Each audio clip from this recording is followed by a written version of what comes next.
Have you ever seen a woman with a beard? Or how about a man twice your height? For years, freak shows put people like that on display, not as individuals, but as attractions. These shows were a popular form of entertainment from the 1840s up until World War I, drawing crowds eager to stare at what they saw as nature's mistakes. They were built around one idea: turning physical differences into profit.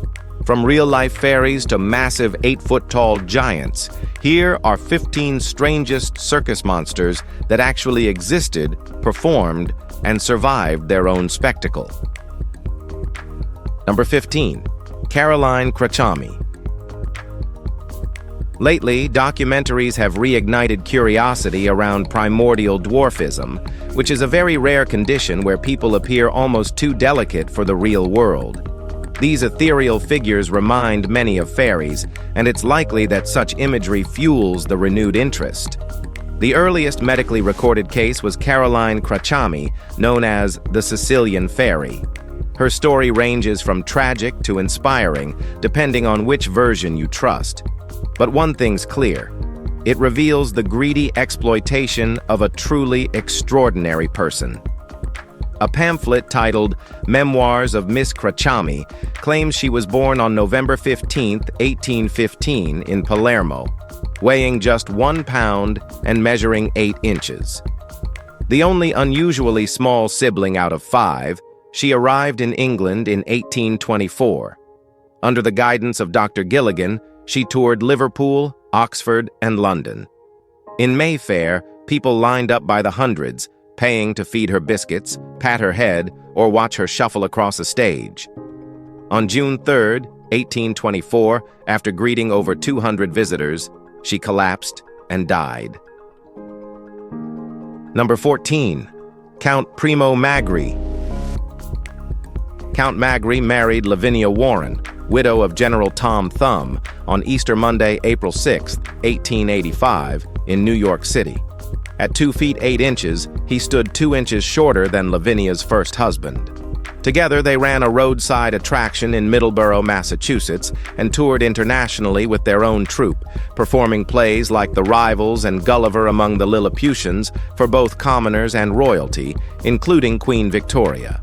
His supposed twin brother Giuseppe, sometimes called Ernesto, also performed under names like Baron Magri and Baron Littlefinger. While Barnum gave out military ranks for flair, it's claimed Primo's count title was granted by Pope Pius IX. The couple had expensive tastes, which forced them to remain in the spotlight for much of their lives. In 1915, Magri appeared in a silent film called The Lilliputian's Courtship, playing Uncle Tiny Mite alongside Lavinia. And finally, he passed away in 1920 in Middleborough at only 71, still performing, still dressed to the nines, still carrying the show. Number 13. Major Edward Newell. Major Edward, better known as General Grant Jr., was one of P.T. Barnum's most popular little people. Born Edmund Newell in 1857, he's remembered for marrying Minnie Warren, sister of Lavinia Warren, in 1877. Minnie tragically died in childbirth the following year. After her death, Newell relocated to England and married Mary Ann Drake, a woman of average stature, in 1888. They had 2 children, Edmund Charles Jeffreys Newell and Daisy Louise Newell. At age 13, Newell was billed as the smallest man living, standing 23 inches tall and weighing just 18 pounds. He appeared regularly at Barnum's Museum in New York, often photographed standing next to average-sized adults for effect. One such portrait, captured by George Stacy in 1870, became iconic. While other performers faded from view, Newell remained relevant for decades. He passed away on December 23, 1915, at the age of 58, quietly remembered not just for his small size, but for the vast and big legacy he left behind in sideshow history. Number 12. Eddie Carmel. Eddie Carmel, later known as the Jewish Giant, gained recognition during the 1960s sideshow boom. Born in Israel and raised in the Bronx, His rapid growth was triggered by an untreatable pituitary tumor that led to acromegaly. As an adult, his towering frame made him a staple in carnivals and shows, though he often embellished his size and ancestry. Eddie's most iconic legacy came through Diane Arbus, who first photographed him at Ringling Brothers in 1960. A decade later, her haunting portrait, a Jewish giant at home with his parents, immortalized him. The image, Eddie looming over his small Orthodox parents, exuded quiet heartbreak. His mother beamed with love. His father looked solemn. Eddie was charming but known to be difficult. He penned impromptu poetry, exaggerated stories of rabbinic descent, and demanded pay for photos. Though often in pain, he rarely complained. Eddie Carmel died in 1972 at only 36, leaving behind a story that remains both deeply human and historically poignant. Number 11. Princess Wee Wee. Harriet Elizabeth Williams, better known as Princess Wee Wee, was born in 1892, likely in Maryland or Pennsylvania. Her early life remains vague, but by young adulthood she had already built a name for herself as one of America's most famous little people. She claimed to be just 17 inches tall and weighed no more than 12 pounds. Known on stage as Princess Pee Wee and the animated chocolate eclair, she was frequently billed as the world's smallest perfect woman. She toured with Barnum and Bailey in 1910 and Dreamland Circus in 1908, remaining active until at least 1917. One photo shows her being lifted by the towering John Asen next to actor Harold Lloyd. Another studio shot from 1916 captures her signature presence, graceful, poised, and confident. While her later years remain undocumented, her time in the spotlight cemented her place among the greats. She wasn't just a novelty, she was a performer, a dancer, and a personality no crowd could forget. And she was also a human. Number 10. Lady Olga. Jane Barnell, also known as Lady Olga, stood among the most famous bearded ladies in sideshow history. Born in Wilmington, North Carolina, sometime between 1871 and 1877, she endured a harsh childhood. Showing signs of hirsutism from infancy, her mother sold her to a circus at age 4 while her father was away. Left behind in Germany during a tour, she was eventually retrieved, but her path in show business had already begun. In adulthood, Jane joined John Robinson's circus in the 1890s, later performing with Ringling Brothers, Barnum and Bailey, Four-Paw Cells, Dreamland Circus in Coney Island, and Hubert's Museum in Times Square. Her beard was real, once advertised at 13 inches, and never needed embellishment. She famously appeared in Todd Browning's 1932 cult classic Freaks, playing herself. Of Russian, Jewish, and Catawba descent, Barnell embodied authenticity and fortitude. She retired quietly and died in 1951, but her image lives on, marking the strange intersection between exploitation, fame, and cinema. Number 9. Patrick Cotter O'Brien. Patrick Cotter, born in Kinsale in 1760, adopted the name O'Brien as a stage persona, claiming royal descent from Brian Boru, the legendary Irish giant.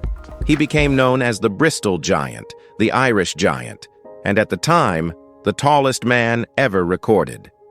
Cotter stood 8 feet 4 inches tall and earned enough to retire in 1804, living comfortably in Hotwells, Bristol, until his death in 1806. His size was such that no hearse could carry his coffin, so 14 men had to take turns hauling his massive lead-lined casket.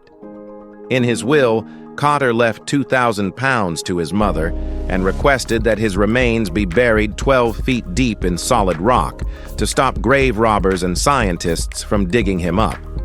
That wish held for nearly a century until 1906, when workmen laying drains unearthed the coffin.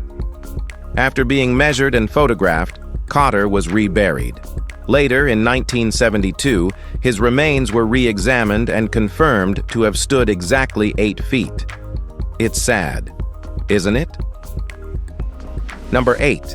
The Fiji Mermaid.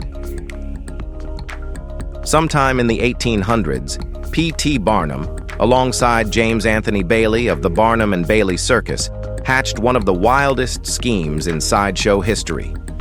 While most were inventing tools or delivery systems, Barnum dreamed up the Fiji Mermaid, a masterclass in deception. Though stories vary, the concept was always the same. He'd take the lower body of a large fish and attach it to the torso of a monkey, crafting a disturbingly believable sea creature. Add some papier-mâché, fake fur, and lighting, and voila, myth becomes money. The entry fee was cheap. The profit? Astronomical. Barnum didn't even charge extra. He simply used the mermaid to triple ticket sales. While completely fake, the Fiji Mermaid remains iconic, proving how far one could stretch belief for $1. Who welds animal parts together to fool the world? Barnum did, and he cashed in, big time. So next time you're staring too long at a sideshow oddity, ask yourself, are you seeing truth or just buying a really good lie? Number 7. The Jones Twins. The Jones Twins, conjoined siblings exhibited across America in the late 1800s, serve as a painful reminder of how quickly humanity was stripped in the name of spectacle. Their story isn't just sad, it's infuriating. Born physically connected, these infants weren't protected. They were promoted. Denied ordinary lives, they were turned into a touring act. They died at just 15 months old, meaning nearly half their lives were spent in front of gawking strangers, paraded like living puzzles. Not performers, not oddities, just babies. Their cause of death? Unknown. Whether illness, stress, or neglect played a part, history won't say. But what's clear is that their brief existence was overshadowed by adult decisions rooted in greed. There was no outrage or protests, just silence and lost childhood. The Jones twins didn't get to grow up. They were never given the choice. Their names may not echo through history like Barnum's stars, but their legacy whispers something louder, that behind every ticketed attraction once stood a child, unseen. Number 6. Gargantua. Gargantua. The Great wasn't just a gorilla, he was a financial savior. Marketed as the world's most terrifying living creature, he helped drag the Ringling Brothers back from the brink of collapse in 1938. Born in the wild and originally named Buddy, he was eventually renamed after a giant from French literature, an identity that matched the menace he projected inside the big top.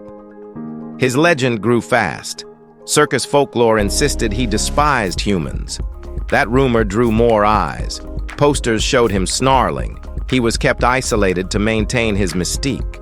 In a publicity stunt, they brought in a second gorilla, Mrs. Gargantua, to promote a love story. Gargantua, true to character, ignored her entirely. Whether his rage was real or crafted, the crowds didn't care. He filled tents wherever he went. He wasn't a trained act. He was the danger behind the bars, a living force of nature. At a time when circuses were dying, Gargantua didn't perform. He roared.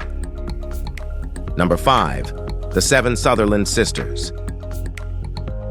Think less scandal, more showmanship.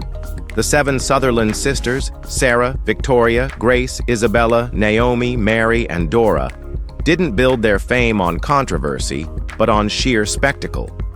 Born in rural New York, they ditched their father's crumbling turkey farm in the 1880s and hit the stage. Vocally talented, they earned applause, but it was their hair that caused gasps. One by one, during their finale, each let down radiant locks over 7 feet long. Men stared, women envied, audiences buzzed. Their father, ever the opportunist, capitalized on the frenzy, creating Sutherland Sisters hair fertilizer, which earned $90,000 in its first year. With fortune came freedom, but not peace. As the bobbed haircut took over, their fame waned. Scandals brewed, rumors of dark rituals, wasted wealth, broken romances, and addictions surrounded them. They had once turned hair into gold. Now they were tangled in their own messy myth. Number 4. The Hottentot Venus.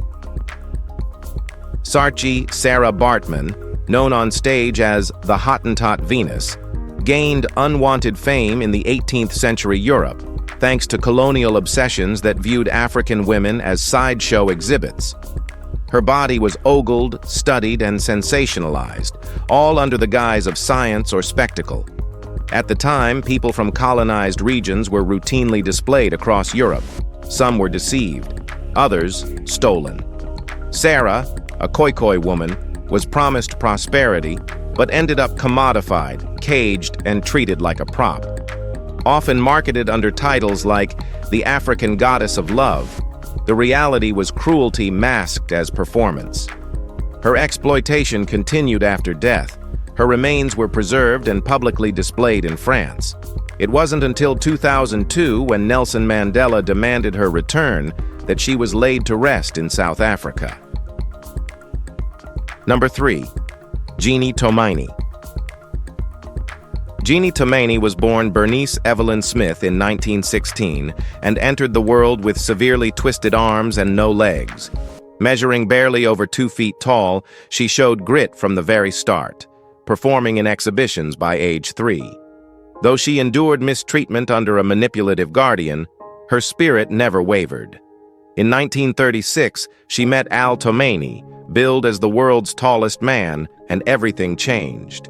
They eloped in Cleveland, honeymooned at Niagara Falls, and soon toured as the world's strangest married couple. Later, they settled in Gibsonton, Florida, a sanctuary for circus folk, where they opened Giant's Camp, a fishing lodge and gathering place. Together they raised 2 adopted daughters, donated an ambulance to their community, and became cherished town figures. Al's death in 1962 ended their iconic partnership, but Jeannie carried the torch, running the camp until she passed in 1999. Today, their great-grandson Alex Marrow carries on the family's circus roots. Jeannie's story proves that love and resilience leave far deeper marks than any physical limitation. So, loves everyone. Number 2. The Black Scorpion. This sideshow name might sound like a comic book villain, but the Black Scorpion, sometimes billed as Lobster Boy, rewrote what it meant to be part of the freak show world. Born with split-hand malformation, he didn't want pity, he wanted presence. In 2008, he took the stage at Coney Island's sideshows by the seashore, eventually gaining attention on TLC's Taboo. But he wasn't there to be mocked. He used his platform to flip the script, turning freak show history into something empowering instead of humiliating. He wasn't exploited, he was elevated. His performances didn't ask for sympathy, they demanded recognition. His mission? To prove that different doesn't mean defective. That visibility isn't a curse, it's a spotlight. By owning his identity, he gave others permission to do the same. Through charisma, talent, and raw honesty, the Black Scorpion reminded everyone that the stage isn't just for the normal, it's for anyone bold enough to stand there and say, "I belong here, exactly as I am." All right, now, let's end this with Number 1.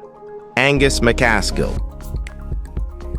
Angus MacAskill, the legendary Nova Scotia giant, is still regarded as one of the strongest men in recorded history. Born in Scotland in 1825, he was raised on Cape Breton Island, Nova Scotia.